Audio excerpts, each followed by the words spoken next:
Hey hi guys, welcome back to my channel. எல்லோரும் எப்படி இருக்கீங்க? இன்றைக்கி வீடியோவில் ஜவ்வரிசி பாயசம் எப்படி பண்ண போகிறோன்னு தான் பார்க்க போகிறோம். நான் இன்றைக்கி ஜவ்வரிசி பாயசம் ஒரு 5 பேர் சாப்பிட்ற மாதிரி செய்ய போகிறேன். அதுக்காக நான் 1/2 லிட்டர் பால் எடுத்துக்கிறேன். அது கூடவே 2 கிளாஸ் தண்ணியும் ஆட் பண்ணிக்கிறேன். நல்லா ஒரு 10 மினிட்ஸ்க்கு கைவிடாமல் பால் மிக்ஸ் பண்ணிகிட்டே இருக்கலாம். அப்போ தான் அடி பிடிக்காமல் இருக்கும். அடி பிடிச்சிடுச்சுன்னா அப்புறம் தீஞ்ச மாதிரி ஸ்மெல் வரும். அப்புறம் பாயசோட டேஸ்ட்டே போயிடும். இப்போ பாருங்கள், பால் நல்லா கொதிக்க ஆரம்பிச்சிடுச்சு. இந்த மாதிரி சைடில் நம்ம அப்பப்போ எடுத்துகிட்டே இருக்கணும். அப்போ தான் அடி பிடிக்காமல் இருக்கும். நான் இன்றைக்கி பாயசத்துக்கு 100 கிராம் ஜவ்வரிசி தான் எடுத்திருக்கேன். இதை நான் 1 ஹவருக்கு முன்னாடியே நல்லா 2 டைம் வாஷ் பண்ணிவிட்டு ஊற வச்சுக்கிட்டேன். நம்ம எந்த அளவுக்கு ஜவ்வரிசியை ஊற வச்சு எடுத்துக்கிறோமோ அந்தளவுக்கு சீக்கிரமாகவே அது வெந்துடும்.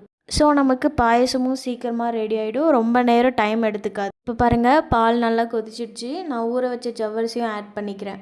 நம்ம ஜவ்வரிசி போட்டதுக்கப்புறமா பாயசத்தை நல்லா கிளறி விட்டுட்டே இருக்கணும்.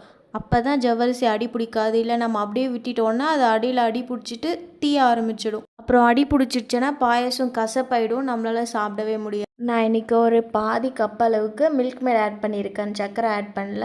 மில்க் மேட் சேர்க்கும் போது நமக்கு நல்லா க்ரீம் மாதிரி கிடைக்கும் பாயசம். இப்போ பாருங்கள், பாயசம் நல்லா திக்காக ரெடி ஆகிடுச்சு. இப்போ நம்ம கட் பண்ணி வச்சுருக்க முந்திரி பாதாம் எல்லாம் சேர்த்துட்டு ஸ்டவ் ஆஃப் பண்ணிடலாம். ஸ்டவ் ஆஃப் பண்ணதுக்கப்புறமா நீங்கள் ஒரு பவுலில் பாயசத்தை சர்வ் பண்ணி எல்லாருக்குமே கொடுக்கலாம்.